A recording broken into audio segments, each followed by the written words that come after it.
สวัสดีพ่อแม่พี่น้องป้องปายเมื่อสุขุสุคนเนาะมื้อนี้เนาะบ่พรเลิ่นไปเห็นคลิปหนึ่งก็คือคลิปจากเบาน้อยปักเซใต้เนาะพ่อแม่พี่น้องเอ้ยบ่พรทราบซึ้งใจในความดีของพ่อแม่พี่น้องชาวฝั่งไทยเนาะซึ่งเพิ่นก็เห็นความเดือดร้อนเนาะซึ่งมีผู้หญิงคนหนึ่งเนาะที่เข้ามาไทยเขามาเล่นเขามาเฮ็ดเวกอย่างเนี้ยสักอย่างเนี่ยพ่อแม่พี่น้องเลยซึ่งคนไทยเนาะเพิ่นก็เห็นความลำบากของครูคนนี้เนาะพ่อแม่พี่น้องเพิ่นก็ได้พากันช่วยเหลือพ่อแม่พี่น้องเลยโอนเงินให้คนละนิดคนละหน่อยซัปพอร์ตเนาะเพราะว่าครูเพิ่นก็ดีใจเนาะพ่อแม่พี่น้องดีใจแห้งแล้วก็น้ำตาคลอเลยเพราะว่า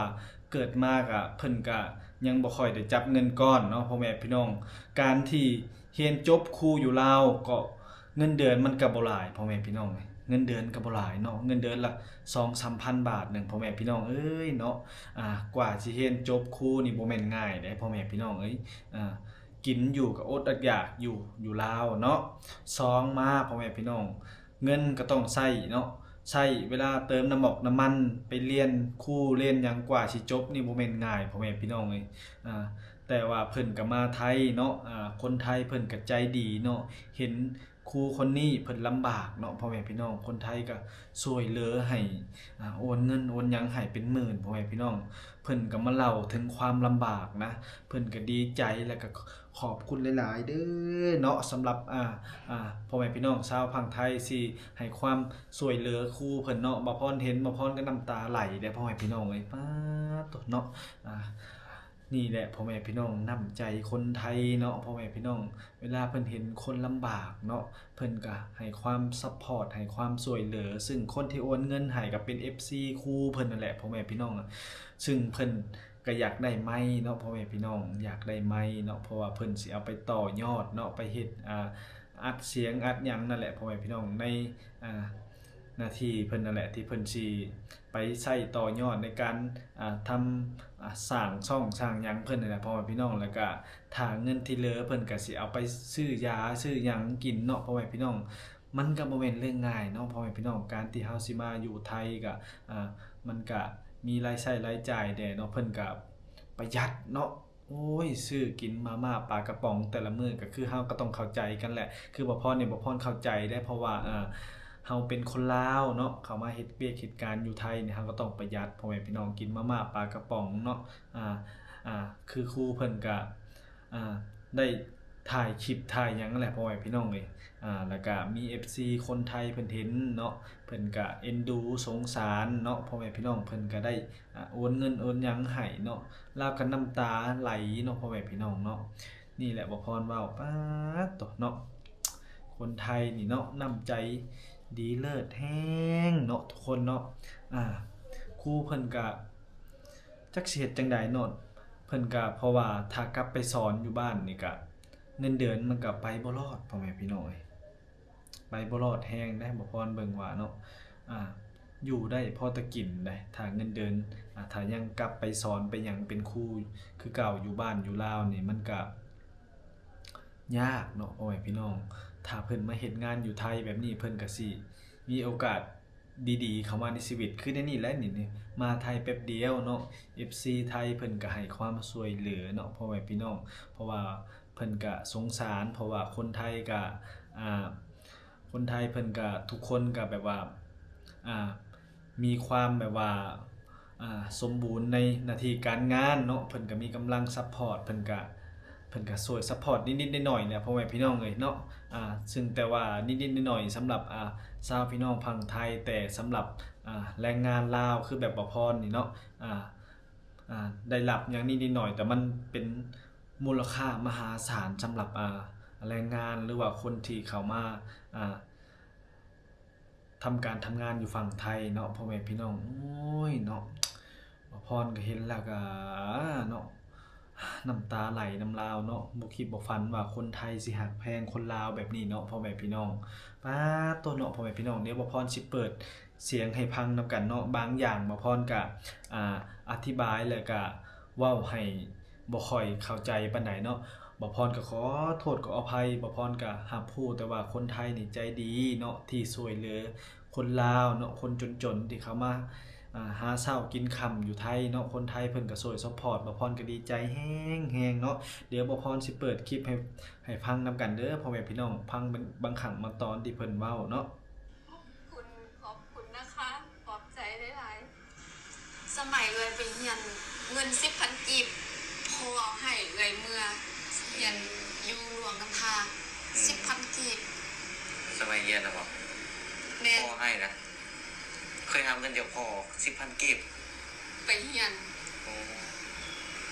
คือความตั้งใจของพ่อแม่มีซ้ำใดก็ให้ลูกตรงนั้นโอ้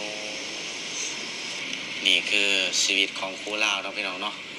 ที่บ่เคยได้รับความช่วยเหลือจากใครมาก่อนเพิ่นบ่เคยได้รับความช่วยเหลือจากใครมาก่อนเนาะความตั้งใจของครูเนาะแต่ว่ามาอยู่ไทยพ่อแม่พี่น้องมาอยู่ไทยแล้วก็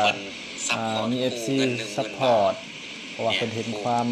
ลำบากของครูผู้ใหญ่ใจดีเพิ่นซอยครูเนาะซอยเหลือครูนี่แหละคือน้ำใจคนไทยเนาะประเทศไทยโอ้เพิ่นมาหาหมออยู่ประเทศไทยพ่อแม่พี่น้องมารับยาอยู่เมืองไทยบอกนะครับทุกคนคือครูมาตอนนี้นะครูบ่ได้มาเที่ยวโดยตรงนะครูมารักษาตัวครูมารักษาตัวโอ้ที่ครูอยู่ได้ซุมื้อนี้ครับเพราะว่ามี FC เพิ่นผู้ใหญ่ใจดีเพิ่นซัพพอร์ตเนาะ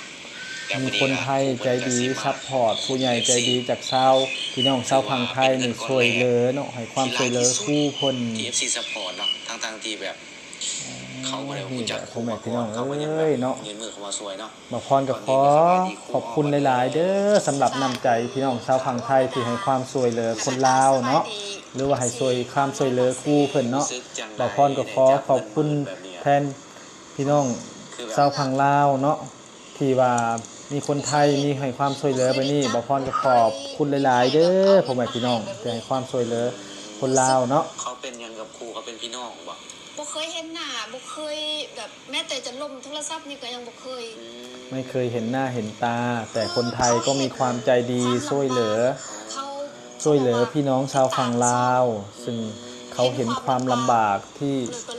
ติดตามในช่องมานานเห็นครูเขาลำบากเขาก็ให้ความช่วยเหลือครูกินข้าวกับเกลือกินผักกินหน่อไม้แต่ทุกมื้อนี้อ่ะครูได้รับการแบบช่วยเหลือนะทุกคนครูก็ยังกินข้าวกับมาม่าสมมุตินี่ที่ครูอยู่ไทยนี่ครูยังกินมาม่ากินหน่อไม้เป็นอย่างคือแบบบ่ซื้อกินแบบเขาซัพพอร์ตเงินนี่เพื่ออยากให้ครูซื้อกินของแซ่บๆอาหารดี